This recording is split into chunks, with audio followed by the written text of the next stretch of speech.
Hello दोस्तों, रोजगार RS academy में आपका स्वागत है। मैं रागनी आज आपके लिए एक ब्लड से चैप्टर लेकर के आई हूँ। आज हम देखते हैं ब्लड के बारे में। जो हमारा ब्लड है वो किस किस चीज़ों से मिल करके बना है। सबसे पहले देखते हैं प्लाज्मा की बात की जाए तो ये 55% में पाया जाएगा। कार्पसल मतलब रुधिराणु होता है, रुधिराणु इसे कहेंगे हिंदी में इसे रुधिराणु कहेंगे। ये 45% पाया जाएगा हमारे ब्लड में। जो प्लाज्मा है ये 55% और ये 45%। इतना क्लियर हो गया होगा आपको। जो कार्पसल है यानी रुधिराणु जो है ये 3 आरबीसी और डब्ल्यूबीसी प्लेटलेट ये 3 प्रकार का पाया जाता है। इसमें 3 प्रकार के होते हैं ये। जो आपका आरबीसी है वो 50 लाख और इसकी जो जीवन काल है वो 120 दिन होता है। कितना होता है? 120 दिन। अगर 45% में अगर इसे देखा जाए तो ये कितना परसेंट में पाया जाएगा? ये 41% में आपका आरबीसी पाया जाएगा। बाकी शेष 4% में आपका डब्ल्यूबीसी और प्लेटलेट पाया जाएगा आपके पूरे ब्लड में। डब्ल्यूबीसी की बात की जाए तो ये 10,000 इसकी संख्या है और इसका जीवन काल जो है 4 दिन का होता है। और जो हमारा प्लेटलेट है ये 2 लाख के करीब पाया जाएगा और इसका जो जीवन काल है वो 7 दिन का होता है। और ये जो जीवन काल है ये आपके क्वेश्चन मतलब एग्जाम में पूछा जाता है। ये आप इसे याद रखे रहिए कि जो आरबीसी है उसका जीवन काल 120 दिन, डब्ल्यूबीसी का 4 दिन, प्लेटलेट का 7 दिन।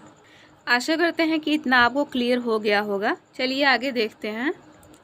जो हमारा ब्लड है उसकी स्टडी क्या कहलाएगी? सेरोलॉजी या हीमेटोलॉजी। संयोजी ऊतक का यह बना होता है। यह प्राकृतिक कोलाइड है। कोलाइड का मतलब होता है जैसे कोई छोटा छोटा कण। अगर जैसे एग्जाम्पल में अगर हम चाय छान रहे हैं तो चाय पत्ती जो छन रही है वो क्या छोटे छोटे पार्टिकल जो हैं वो कोलाइड हैं। बात की जाए तो अभी हम आपको बताए थे प्लाज्मा इसमें पाया जा रहा है और डब्ल्यूबीसी, आरबीसी, प्लेटलेट ये छोटे छोटे समझ लीजिए एक कण के समान उसमें मिक्स है। प्लाज्मा एक तरल पदार्थ है।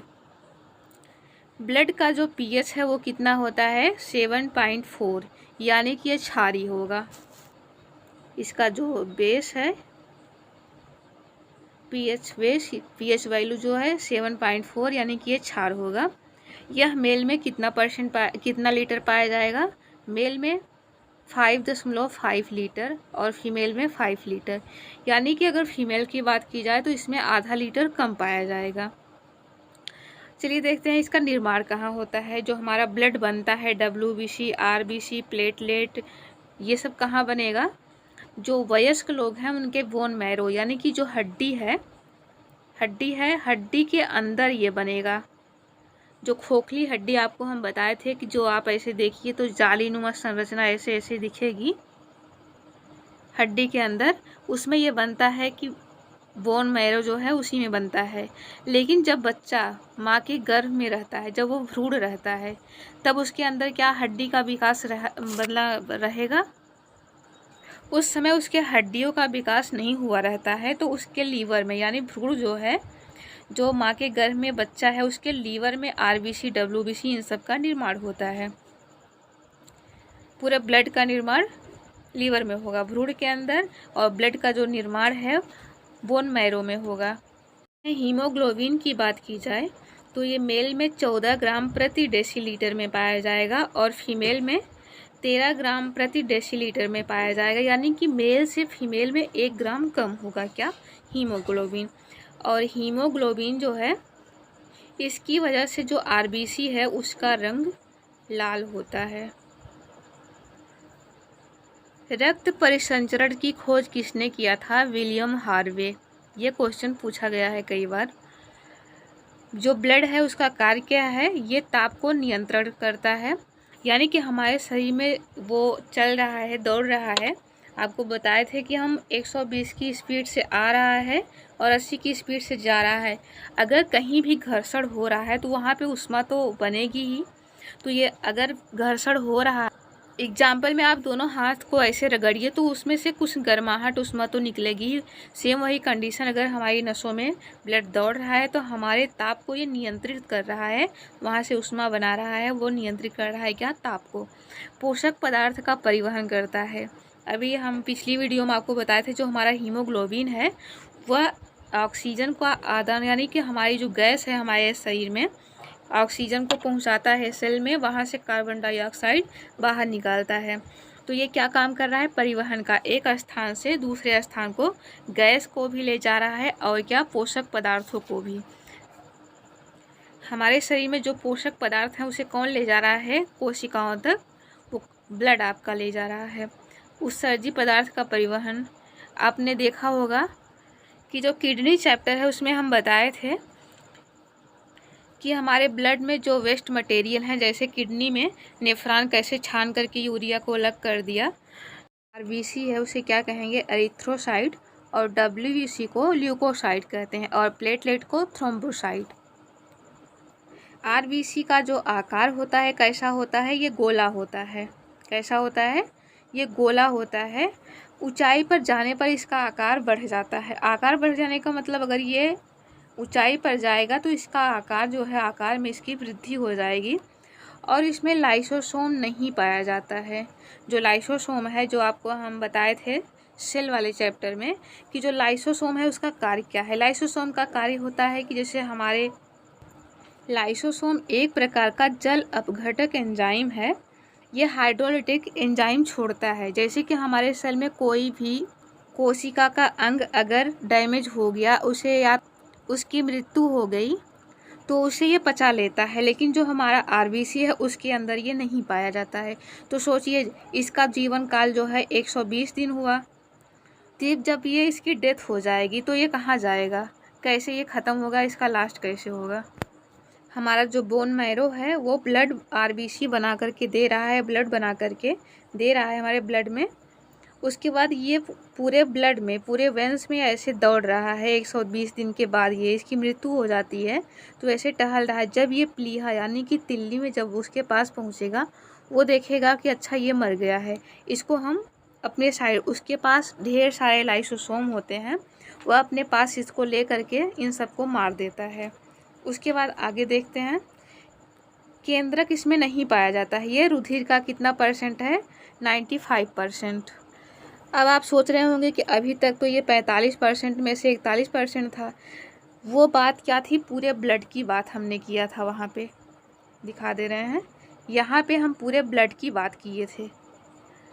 ये पूरे ब्लड में कितना परसेंट पाया जा रहा है, 45, जिसमें से 41% आपकी आरबीसी पाई जा रही है। लेकिन अगर टोटल इसकी बात की जाए, रुधिराणु की बात की जाए, तो ये आरबीसी अकेले ही 95%, यानी कि 95% ये सिर्फ आरबीसी पाई जा रही है। क्लियर हो गया होगा। उसके बाद बात करते हैं हम डब्ल्यूबीसी की, ल्यूकोसाइट। इसका आकार अनिश्चित होता है। ये इसका कोई आकार निश्चित नहीं है कि ये गोला होगा कि चौड़ा होगा, कैसा होगा। ये किसी भी प्रकार का हो सकता है। इसमें केंद्रक पाया जाता है। इसका काम क्या है, ये रोगों से लड़ने की क्षमता प्रदान करता है। जैसे कोई वायरस या बैक्टीरिया, कोई जो रोग होते हैं यही सब होते हैं ना। कोई फंगस अगर हमारे शरीर में एंट्री किया, अगर वो एंट्री किया तो ये क्या करेगा, उनसे लड़ेगा सबसे पहले। अगर हमारा डब्ल्यूबीसी मजबूत है तो ये रोगों से लड़ेगा। ये डब्ल्यूबीसी आपका 3 टाइप का हो जाएगा, एंटीबॉडी, लिम्फोसाइट, मोनोसाइट।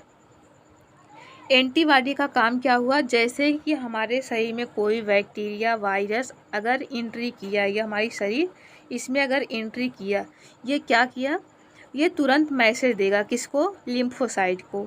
ये टी सेल इसलिए कहा जाता है क्योंकि इसका आकार जो है टी इसी प्रकार रहेगा, इसी इसका नाम कहा गया है टी लिम्फोसाइट या टी सेल कहते हैं।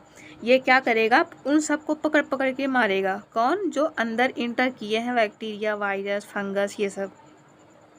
फिर मोनोसाइट क्या करेगा, जो टी लिम्फोसाइट है, जो मारा रहेगा मोनोसाइट कहेगा कि अच्छा तुमने मार दिया तो मेरा काम है, हम इसको खा जा रहे हैं।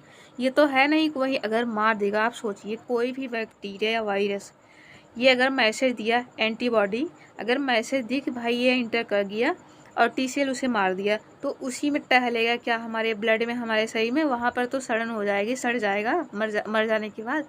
तो मोनोसाइट का काम है वो जा करके उसे खा जाएगा। हम आपको बहुत ही इजी वे में आपको बता रहे हैं, बहुत ही आसान भाषा में। अगर अब भी ना समझ में आए तो आप कमेंट करिएगा, हम और अच्छे समझाने की कोशिश करेंगे, क्या समझाएंगे भी। उसके बाद देख लेते हैं हमारा जो प्लेटलेट है, इसे थ्रोम्बोसाइट कहते हैं। इसका आकार कैसा होता है? उत्तल। उत्तल तो आप जानते होंगे, इस तरह से इसका आकार जो है वो उत्तल होता है। इसमें केंद्रक नहीं पाया जाता है।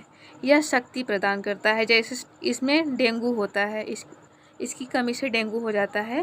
जैसे कि दवा है गिलो, एलोवेरा और जी यहाँ पे लग गया, गॉट मिल्क, फ्रूट वगैरह ये सब रहेंगे। अगर इसकी कमी हो जाती है, 2 लाख से कम हो गया तो क्या होता है? इंसान को वीकनेस होगी। इससे वीकनेस फील होगा। जिसका प्लेटलेट डाउन हुआ उसको आप समझ लीजिए कि वो खुद नहीं चल सकता। ऐसा लगता है कि वो चल नहीं पा रहा है, गिर जाएगा। उसको उठने भर की अगर ज़्यादा डाउन हो गया वो उठ भी नहीं सकता है। इतना मतलब यही कहने का मतलब है यह शक्ति प्रदान करता है। जब यही कम हो जाएगा तो इंसान के अंदर शक्ति कहाँ से आएगी? वो खुद अपना स्वयं का काम खुद ही नहीं कर पाएगा। और ये WBC इसे वाइट ब्लड भी कहते हैं। जो आपका ये WBC रहा इसे वाइट ब्लड कहेंगे। ये हमारे अंदर चुस्ती फुर्ती लाता है। अगर जिसके अंदर ये इस WBC की कमी आ गई तो उसको लगेगा कि मतलब अंदर से मन करेगा कि हम बहुत कुछ करें। अभी आप पढ़ रहे होंगे तो आपको अगर WBC की कमी होती है ना, अंदर से होगा कि हम बहुत पढ़ें, अभी उठें, अब इतना पढ़ेंगे उतना पढ़ेंगे। लेकिन लास्ट में ये पता चलता है हम सोचते ही रह गए, लेकिन अंदर से मन सोच रहा है लेकिन हिम्मत नहीं पड़ रही है कि हम वो काम कर लें।